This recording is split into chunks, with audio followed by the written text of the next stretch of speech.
Jai Sri Swaminarayan. Welcome of the student standard 8 in my lecture. Dear student, today I am going to explain about the role of parliament in democratic country.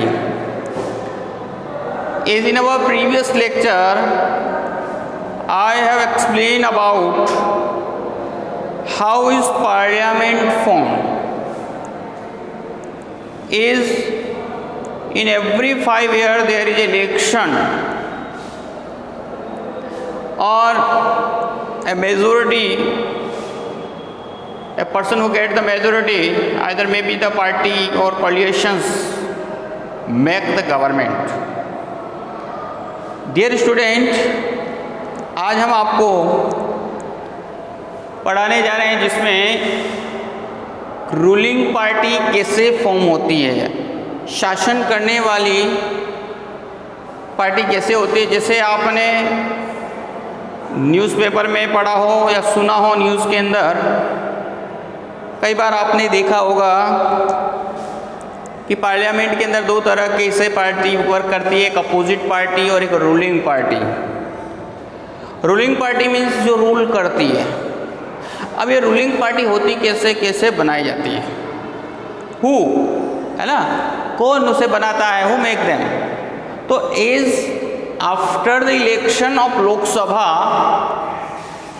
A list of members of parliament is made. After the election of the Lok Sabha, Lok Sabha के election के पश्चात, जैसा मैंने आपको पहले बताया every 5 year के बाद होते हैं, कभी कोई ऐसी कंडीशन बनती है, डिसॉल्व हो जाती है parliament, in that condition there is a possible before 5 year. Otherwise अगर मेजोरिटी में है कंटिन्यू कोई भी पहले की गवर्नमेंट, तो in every 5 year there is a election. But any due to any circumstances if the parliament या द लोकसभा इज डिसॉल्व, यदि लोकसभा डिसॉल्व कर दी जाती है बिफोर डेट, तो इन दैट कंडीशन देयर में बी पॉसिबल, बट जनरली वे में हम लोग 5 साल में एक बार इलेक्शन होते हैं। लेकिन कोई सी परिस्थिति ऐसी बन जाती जिसकी वजह से हमारी जो लोकसभा को स्थगित करना, लोकसभा को बीच में ही डिसॉल्व करना पड़े, तो ऐसी कंडीशन में बीच में मिड टर्म इलेक्शन हो सकते हैं। बाकी अन्यथा 5 साल में एक बार इलेक्शन होते हैं और हम हमारे रिप्रेजेंटेटिव को इलेक्ट करते हैं। तो अब देखिए, आफ्टर द लोकसभा के list of the all members of parliament is made. Parliament के अंदर सभी कितने पार्टी के कितने लोग जीते हैं, कितने इंडिपेंडेंट जीते हैं, ये सभी लिस्ट बनाई जाती है। फ्रॉम दैट, उनमें से the clear that how many members from political parties are there. अब देखो, इससे ये इस लिस्ट से हम लोग कंफर्म हो जाते हैं, ये पता चल जाता है कि किस पार्टी के कितने मेंबर यहाँ इलेक्ट हो चुके हैं, इलेक्ट होकर के आए हैं। If any party wants to form government, अब कोई भी पार्टी यदि गवर्नमेंट बनाना चाहती है, गेट द मेजोरिटी, उसको मेजोरिटी की ज़रूरत होती है। मेजोरिटी मतलब जो टोटल मेंबर है उसके 50% प्लस 1 मेंबर मस्ट। ज़्यादा हो तो चल सकते हैं, लेकिन उससे कम नहीं चल सकते हैं।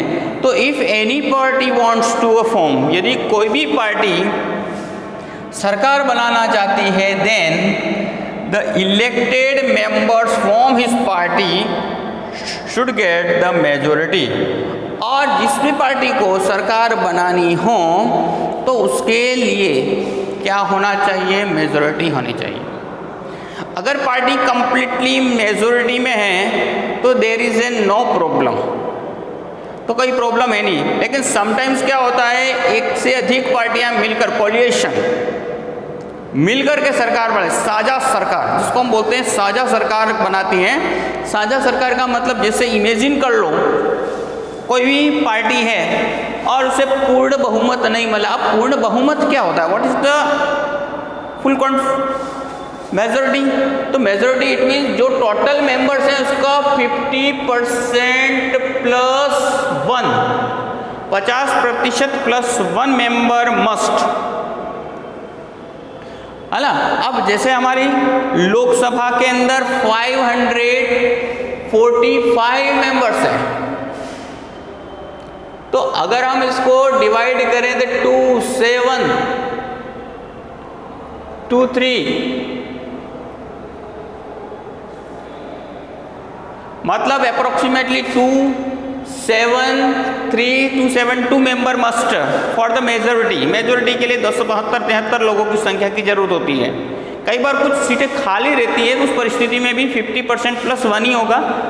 ओके, इन दैट कंडीशन वो नो वी नीड 273 मेंबर या 272 मेंबर्स की जरूरत हमको नहीं रहती है।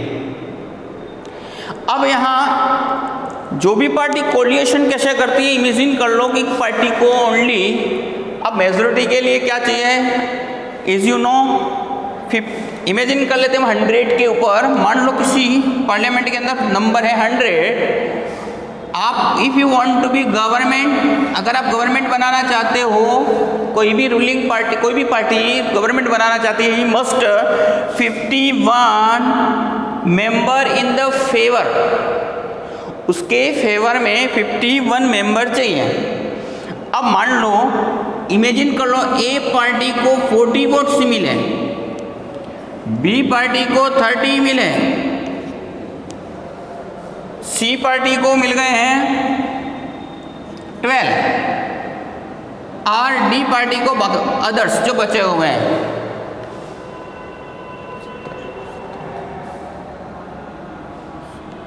18।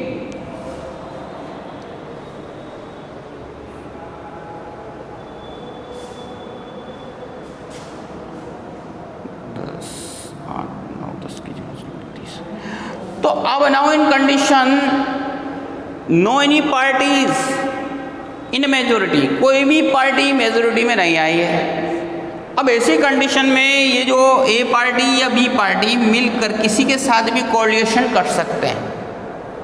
अगर ये चाहे तो हाईएस्ट पार्टी है, यहाँ प्रेसिडेंट इनको इनवाइट करेगा, first chances will be given to the majority, जिसको मेजोरिटी मिले, जो सबसे बड़ी पार्टी के रूप में उभर के आई है।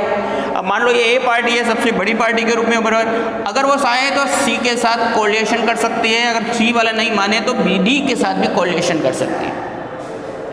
कई बार कैसा होता है, ऐसी कंडीशन भी हो जाती है कि बड़ी पार्टी उभर के आई लेकिन ये रह जाती है और ये तीनों मिलकर कोऑर्डिनेशन करके सरकार बना देते हैं। क्यों? अब ऐसी कंडीशन में मैंने आपको कहा उसकी एक शर्त होती है, 50% plus 1 member should be in the favour of that party, या उस व्यक्ति जो प्रधानमंत्री बनेगा उसके फेवर में होने चाहिए। दैट्स कॉल्ड, ये कोलिएशन बोलते हैं, इसको हम कोलिएशन शब्द दिया जाता है। साझा सरकार कैसे बनाई जाती है, कई बार ऐसा होता है ना। ये एग्जाम्पल्स ऐसे कई बार आपको देखने के लिए मिलते हैं, यहाँ 40 और 30, यहाँ अगर ये दो पार्टी, ये पोजीशन पार्टी है तो ये दोनों पार्टी भी साझा सरकार बनाने में बहुत ही कम रहता है, लेकिन ये जो सरकार है किसी एक के साथ भी मिलकर के सरकार बना लेते हैं। तो इस तरीके से you find here कि after the election the leader of party or a coalition of parties which has clear majority in the parliament, जिसका पार्लियामेंट के अंदर क्लियर मेजोरिटी होती है, is appointed as a prime minister, और वह उस समय प्राइम मिनिस्टर बनता है। कोलिएशन है ना, या तो कोलिएशन के माध्यम से, या अगर क्लियर मेजोरिटी में है, यदि एक ही पार्टी को बहुमत मिल गया हो, मेजोरिटी मिल गई हो तो that's okay, otherwise you can also, है ना, कोलिएशन कर सकता है, किसी भी पार्टी के साथ मिल करके सरकार बना सकता है। मतलब प्रेसिडेंट को चाहिए 50% plus 1 member in favour from to this member.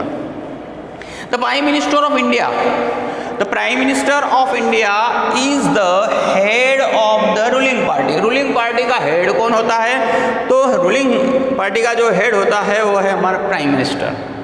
The prime minister elects minister from the member of his party. अब अब प्राइम मिनिस्टर, जो भी प्राइम मिनिस्टर बनता है वो प्राइम मिनिस्टर क्या करता है, इलेक्ट्स मिनिस्टर, वो मिनिस्टर को इलेक्ट करता है from the member of his party, अपनी पार्टी के मेंबरों में से, या जो उसने कोलिशन कर रखा है उनके साथ मिल करके वो मिनिस्टर बनाता है। इन this way council of minister is form, इस तरह काउंसिल ऑफ मिनिस्टर, ठीक है, मंत्रियों का पूरा समूह बनता है, council of minister is form. अब मान लो आपसे क्वेश्चन पूछा जाए कि how is council of minister form, council of minister is form, तो आपका आंसर क्या होगा, is after the get majority prime minister is elected by the members, or the prime minister is the called head of ruling party, the prime minister elects member। अब ये जो prime minister होता है वो क्या करता है, इलेक्ट्स करता है, किसको इलेक्ट करता है, मेंबर्स, जिनसे मेंबर को मिनिस्टर ऑफ हिज पार्टी और coalition party. In this way council of minister is form, और इस तरह काउंसिल ऑफ मिनिस्टर फॉर्म होती है। The minister along with the PM, अब मिनिस्टर क्या करते हैं, प्राइम मिनिस्टर के साथ टुगेदर टेक एनी डिसीजन, कोई भी डिसीजन लेते हैं तो मिलजुल करके साथ में रह करके लेते हैं। These minister take care of their responsibilities, अब ये जो मिनिस्टर होते हैं वो क्या करते हैं, इनका अलग अलग जिसको जिस तरह की मिनिस्ट्री जो वर्क दिया गया होता है उसके ऊपर वर्क करते हैं, है ना। These minister take care of their responsibility, अपनी उत्तरदायित्व को निभाते हैं। Related works in the area of, अपने अपने एरियाज के अंदर, कौन कौन से एरिया के अंदर, कि हेल्थ, एजुकेशन एंड फाइनेंस। जो मिनिस्टर होते हैं वो ऑल ओवर कंट्री का ध्यान रखना पड़ता है, ऑल ओवर कंट्री के कई सारे से फील्ड हैं जिसके अंदर health, education, finance and many other, agriculture है, एजुकेशन है ना, मैनी अदर, कम्युनिकेशन, ये कई ऐसे सेक्टर्स होते हैं जिनमें उनके ऊपर वर्क करना पड़ता है। दे हैव देयर सब्जेक्ट्स, उनका सब्जेक्ट बांटी गई हैं। तो इस तरीके से डियर स्टूडेंट आपने देखा कि how is the ruling party form, कि रूलिंग पार्टी कैसे फॉर्म्ड होती है, ठीक है। तो एज वी एवरीवन नो कि कैसे रूलिंग पार्टी फॉर्म होती है, तो बराबर से वापस से ध्यान रखना, एवरी 5 ईयर के अंदर इलेक्शन होते हैं, और आफ्टर इलेक्शंस के बाद में क्या किया जाता है, तो आप बराबर से ध्यान रखना, इलेक्शन के अंदर एक लिस्ट प्रिपेयर की जाती है, उसमें से ध्यान दिया जाता है how many parties have got there seat, उन कितनी पार्टी कितनी सीटें मिली है। अगर किसी को रूलिंग पार्टी रूल करने के लिए बनना है या प्राइम मिनिस्टर बनना है तो ही मस्ट, उसको क्या चाहिए, उस पार्टी के लिए मेजोरिटी चाहिए। अब मेजोरिटी ना हो, इन दैट कंडीशन में कोलिशन कर सकता है और इस तरह साझा सरकार भी बनाई जा सकती है, और वही प्राइम मिनिस्टर आगे जा कर के मिनिस्टर अपॉइंट करता है। Now next topic is how is Rajya Sabha form, है ना। जैसे लास्ट टाइम में हमने पढ़ा था पार्लियामेंट के अंदर क्या होता है, parliament, Lok Sabha, president and Rajya Sabha. As Rajya Sabha is also very important part in the parliament. Parliament के अंदर राज्यसभा का भी एक महत्वपूर्ण स्थान है। अब नाउ हाउ इज फॉर्म, अब राज्यसभा कैसे फॉर्म होती है। जैसे पार्लियामेंट के अंदर, तो लोकसभा के अंदर हमने पढ़ा था, उसमें क्या किया जाता है कि people elect their representative, people क्या इलेक्ट करते हैं, उनके खुद के रिप्रेजेंटेटिव को, और फिर ये जो रिप्रेजेंटेटिव होते हैं, दिस रिप्रेजेंटेटिव मिल करके या जिस तरीके से जिस पार्टी को मेजोरिटी हो पार्लियामेंट में प्राइम मिनिस्टर या पार्लियामेंट लोकसभा के मेंबर बन करके स्पीकर, प्राइम मिनिस्टर और अदर मिनिस्टर की संरचना करते हैं। अब Rajya Sabha the elected member of legislative, सबसे पहले इनको इलेक्ट कौन करता है, जैसे लोकसभा में इलेक्ट करते थे हम लोग, we people citizen of that constituencies elect their member, ठीक है, on constituency the member of the constituencies elect the member, but here not directly people, here is indirectly the member, the elected member of legislative assembly. Each state votes for a candidate of Rajya Sabha. There is a fixed number in every state. There are in 250 250 members. अब राज्यसभा के अंदर members की संख्या कितनी है? 250। Out of उसमें से 238 are elected by state assemblies. अलग अलग स्टेट असेंबली, जैसे यहाँ से हमारे कम से कम गुजरात के अंदर से 11 मेंबर्स जाते हैं, तो अलग अलग स्टेट्स के अंदर इसके अंदर फिगर हैं। और 238 elected members state assembly and 12 members nominated by prime minister who work in different field, जो अलग अलग फील्ड के अंदर वर्क कर चुके हों ऐसे मेंबर को, जिससे आपने जाना पहचाना नाम सुना होगा, सचिन तेंदुलकर, है ना। He was the member of Rajya Sabha का मेंबर था, और उसको किस फील्ड ऑफ प्लेइंग, है ना, खेल के मैदानों में जो अपना वर्चस्व दिखाए उसमें अपॉइंटेड बाय द प्रेसिडेंट के द्वारा अपॉइंटेड था। This A permanent house. Rajya Sabha can never dissolve. Rajya Sabha को कभी भी डिसॉल्व नहीं किया जा सकता, ये परमानेंट हाउस है। अब परमानेंट हाउस कैसे हो सकती है? तो देखो, इन एवरी 2 ईयर 1/3 मेंबर रिटायर्ड। इनका जो इनके मेंबर्स का जो ईयर होता है वो 6 ईयर होता है, 6 साल, 6 ईयर्स। इन एवरी 2 ईयर 1/3 मेंबर रिटायर्ड, इसलिए कभी ये खाली नहीं रहता है, कभी खाली नहीं रहता है, कभी मतलब never dissolve. Lok Sabha dissolve after 5 years, 5 साल के बाद में वो डिसॉल्व हो सकता है, या वो अगर if there in a majority नहीं हो ऐसी कंडीशन में भी डिसॉल्व किया जा सकता है। But it can never dissolve. Only 1/3 member, 1/3 एक तिहाई जो सदस्य हैं उनको 2 वर्ष के अंदर रिटायर्ड किए जाते हैं। तो इस तरीके से सेकंड ईयर सेम मेंबर री इलेक्ट भी होते हैं। कई बार आपके जो मेंबर जिन वापस से री इलेक्ट भी होते हैं, वो रिटायर्ड हुए व्यक्ति वापस से री इलेक्ट भी होते हैं। The Rajya Sabha works as the representative of state in our country.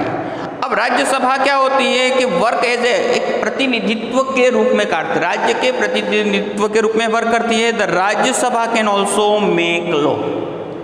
Rajya Sabha के अंदर भी लॉ बनाए जाते हैं। It is important have to consent the Rajya Sabha before the presenting any bill from to the law. कोई भी लॉ अगर बनाया जाता है लोकसभा के द्वारा, तो यहाँ इस कंसेंट को इट ऑल्सो पुट इन अ राज्यसभा। राज्यसभा में भी उसको कंसेंट करना पड़ता है, वहाँ वही प्रक्रिया होती है, वहाँ से भी पास कराना जरूरी होता है। The role of Rajya Sabha is important. इस तरह से हम कह सकते हैं कि राज्यसभा का रोल भी बहुत ही इम्पोर्टेंट है। The person who preside Rajya Sabha. अब राज्यसभा का जो प्रिसाइड करता है, मतलब प्रेसिडेंट होता है, इज कॉल्ड द चेयरमैन। और ये चेयरमैन होता है, vice president is enact as a chairman of Rajya Sabha. और ये जो स्पीकर होता है, जिसको हम स्पीकर बोले, या जो चेयरमैन है हमारा राज्यसभा का, जो चेयरमैन है वो इंडिया का वाइस प्रेसिडेंट, प्रेजेंट उस समय के जो प्रेसिडेंट होता है, वाइस प्रेसिडेंट होता है, वो इज द चेयर। उसमें राज्यसभा के मेंबर इलेक्ट करके वो लोग इलेक्ट नहीं करते। वाइस जो चेयरमैन होता है that was elected by the member of Rajya Sabha. तो इस तरीके से आपने राज्यसभा के बारे में पढ़ा, how is the Rajya Sabha form. तो वापस एक बार ध्यान रखना, there are 250 members, 238 are elected by the state assembly, 12 are nominated by the president. It is a permanent house. It is 1/3 members retired in every 2 years. हर 2 साल के अंदर 1/3 एक तिहाई मतलब जो रिटायर्ड होते हैं, इनका जो कार्यकाल है वो 6 साल तक है। और यहाँ पे भी बिल बनाने में अपनी महत्वपूर्ण भूमिका, लॉ बनाने में अपनी महत्वपूर्ण भूमिका निभाता है। और इसका जो प्रिसाइड करता है इस सभा का, और उसका जो मेंबर है प्रिसाइड, हमारा इंडिया का vice president is the chairman of this Rajya Sabha. जय Shri Swaminarayan. Dear student, write the short note या write this answer, how is ruling party form, and second one, how is Rajya Sabha form? Jai Shri